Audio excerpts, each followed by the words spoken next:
Welcome to heritage resort. তো শুরু থেকে শুরু করা যাক। আমার বার্থডে সেলিব্রেশনের জন্য আমরা হেরিটেজ রিসর্টটা বুক করেছিলাম। সো সকাল সকাল সবাই রেডি হয়ে বের হয়ে পড়েছি আমাদের গাড়িতে করে। আমরা জার্নিতেও কিন্তু বেশ মজা করি সবাই মিলে। সো দেখতে দেখতেই চলে আসলাম, এটা হচ্ছে হেরিটেজ রিসর্টের এন্ট্রি গেটটা। সো আমরা ভিতরে চলে আসলাম, এটা হচ্ছে তাদের রিসেপশন এরিয়াটা। রিসেপশনের ভিতরে ঢুকলে অ্যাম্বিয়েন্সটা এত সুন্দর, একদম একটা 5 স্টার ভাইব দেবে। যদিও তারা নিজেদেরকে 5 স্টার ক্লেমই করছে, লুকিংও 5 স্টারের মতোই। সো আমরা কিছু ফর্মালিটিস শেষ করে তারা আমাদেরকে ওয়েলকাম ড্রিঙ্কস দিয়ে দিয়েছে, যেটা আমার হাজব্যান্ড সবাইকে সার্ভ করছিল। ওয়েলকাম ড্রিঙ্কস শেষ করতে না করতে আমাদের বাগি চলে আসে।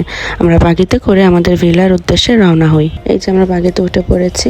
বাগিতে করে ভিলা পর্যন্ত যাওয়ার রাস্তাটা খুবই সুন্দর। বাইরের প্রকৃতি দেখতে দেখতে আমরা বাগি রাইডটা বেশ এনজয় করছিলাম। এই অংশটুকু রিসোর্টের খুবই সুন্দর একটা জায়গা। সো ভিউ এনজয় করতে করতে আমরা চলে আসলাম আমাদের ভিলাতে। আমাদের ভিলার নাম ছিল প্রিমিয়াম ভিলা 3। এটার মধ্যে 6টা রুম ছিল, আমরা 3টা বুকিং করেছিলাম আর 3টা খালিই ছিল।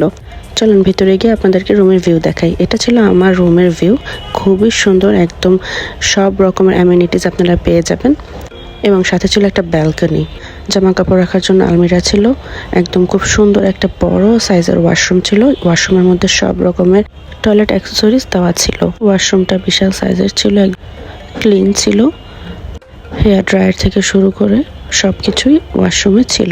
সো এখন আমি আপনাদেরকে বলে যে রুমটা রেন্ট করেছিলাম সেটার প্রাইস ছিল পার নাইট পার কাপল 7,800 টাকা, 7,800 টাকায় আমরা এই রুমটি রেন্ট করেছিলাম। উপরে ছিল আমার বোনের রুমটা। এখানে ব্যালকনি থেকে ভিউটা আরও বেশি সুন্দর লাগছিল, তো আমি ভিউটা একটু এনজয় করতে এসেছি। এই ব্যালকনিতে বসে খুব সুন্দর আড্ডা দেওয়া যাবে এবং চা এনজয় করা যাবে। এরপর আমার বড় ভাইও চলে এসেছে। তারপর আমি মনের খুশিতে প্রকৃতি উপভোগ করছিলাম। আমরা যেহেতু লাঞ্চ করে এসেছি তাই আমরা ওদের লাঞ্চ আর ডিনার সহ প্যাকেজটা আমরা নিইনি। ওদের লাঞ্চ আর ডিনার সহ প্যাকেজটা হচ্ছে পার কাপল 15,000 টাকা। তারপর আমরা ফ্রেশ হয়ে চেঞ্জ করে আবার ঘুরতে বের হয়ে গিয়েছি। পুরো রিসোর্টটা একটু এক্সপ্লোর করব। রিসোর্টটা আসলেই খুবই সুন্দর। আর এই ভিডিওতে আমার পরা প্রত্যেকটা ড্রেসে আপনারা পেয়ে যাবেন ফেসবুক পেজ রয়্যাল কালেকশনে। রিসোর্টটা আসলে অনেক বড়, তাই বাগি দিয়েই ঘুরতে হয়, না তো পায়ে হেঁটে শেষ করা যাবে না। এই দোলনার এই জায়গাটা অনেক ভালো লাগছিল, আমি বেশ কিছুক্ষণ এখানে দোলনা দুলছিলাম। এর সামনের ভিউটা ছিল ঠিক এইরকম, একদম অসাধারণ, ছবির মতো সুন্দর। তারপর আমরা ননদরা আর ভাবে মিলে কিছু পোজ দিচ্ছিলাম, পিকচার্স তুলছিলাম, যেহেতু প্রত্যেকটা জায়গায় পিকচার পারফেক্ট। তারপর হাঁটতে হাঁটতে আমরা তাদের কফি শপে চলে আসি। কফি শপে এসে আমার কি খাবো চিন্তা করছিলাম, যেহেতু খুবই গরম, তো গরমে একটু ভাবলাম আইসক্রিম খাওয়া যাক। সো ভাইয়া আমার জন্য আইসক্রিম কিনতে যাচ্ছিল, আমি আইসক্রিম চুজ করব। আমি এই ক্রাঞ্চি বার আইসক্রিমটা নিলাম, যার টেস্টটা ভালোই ছিল। দেন আইসক্রিম খাওয়া শেষ করে আমি আর আমার মেয়ে এই ব্রিজটাতে ঘুরে বেড়াচ্ছিলাম। এই ব্রিজের পাশেই ছিল তাদের ওয়াটার কটেজগুলো। এই ওয়াটার কটেজগুলোর প্রাইস ছিল 9,100 টাকা করে। এই ব্রিজ থেকে ভিউগুলো বেশ সুন্দর লাগছিল দেখতে। তারপর আমরা আবার একটু ঘোরাঘুরি শুরু করলাম। এইখানে তাদের লেক ভিউ রুমগুলো রয়েছে। এই রুমগুলোর প্রাইস আর একটু হাই। সো ওভারঅল আমার বন্ধুদের পুরো রিসোর্টটাই ঘুরে দেখা হয়ে গিয়েছে। সো আর হাঁটতে না পেরে আমরা রিসেপশনে বাগির জন্য কল করি। তো বাগিতে করে আমরা বাচ্চাদের সাথে করে নিয়ে বাচ্চাদেরকে প্লে জোনে নিয়ে যাই। প্লে জোন দেখে তো বাচ্চারা মহা খুশি, তারা খুব এনজয় করছিল, প্রত্যেকটা রাইডে তারা উঠছিল।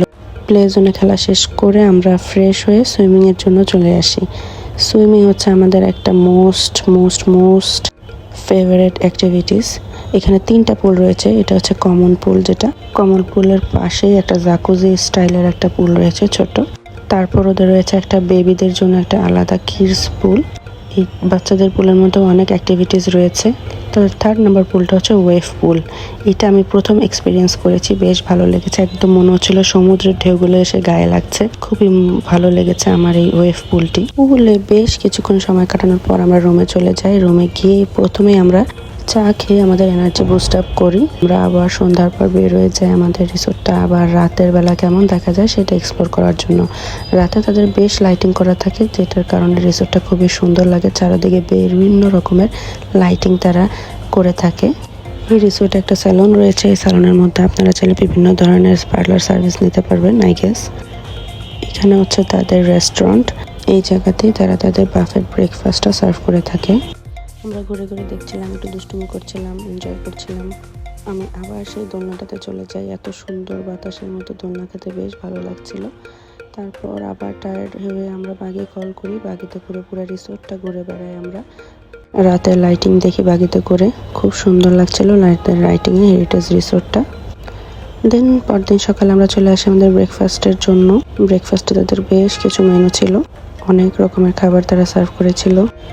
আমি এখানে একে একে সবগুলো ডিশ দেখছিলাম, যেটা ভালো লাগছিল চুজ করে নিচ্ছিলাম আমার খাওয়ার জন্য। ওভারঅল বলতে গেলে ব্রেকফাস্টের জন্য তারা এনাফ পরিমাণেরই আইটেম সার্ভ করেছিল, পরোটা, ভাজি, ডিম, আবার খিচুড়ি, মুরগি। এই যে আমি আমার প্লেটটা সাজিয়ে ফেলেছি। খাবার খাওয়ার পরে আবার একটু ব্রেড, বাটার, জাম আমি একটু টেস্ট করছিলাম। ব্রেকফাস্ট শেষ করে আমি একটু দোলনায় বসে আমার ভিডিও মেক করছিলাম। আমরা দুই বোন কিছু ভিডিও মেক করছিলাম আমাদের ড্রেসগুলো দিয়ে, যে দুটো ড্রেসই আপনারা পেয়ে যাবেন রয়্যাল কালেকশানে। দেন আমার হাজব্যান্ড আমার জন্য সারপ্রাইজ কেক নিয়ে এসেছিল, ফ্লাওয়ার নিয়ে এসেছিল। ফ্লাওয়ার আর কেক দেখে তো আমি বেশ খুশি। সো এগুলো নিয়ে একটু পিকচার ভিডিও মেক করার জন্য আমি যাচ্ছিলাম। আমরা উইকডেসে যাওয়ার কারণে রিসোর্টটা ফাঁকাই ছিল। সবাই মিলে এখানে কেক কাটিং করছিলাম, কেক খাইয়ে দিচ্ছিলাম। খুব সুন্দর একটা সময় আমরা এখানে স্পেন্ড করেছি। আলহামদুলিল্লাহ ফর এভরিথিং। কেক কাটার পরে আমরা চেক আউটের জন্য আমাদের রুমে চলে যাই। লাগেজ ব্যাগ কালেক্ট করে আমরা চেক আউট করে ফেলি। চেক আউটের পরে আমরা একটু সাইকেলিং অ্যাক্টিভিটিসটা ট্রাই করছিলাম। সবাই মিলে আমরা একটু সাইকেলিং করেছি।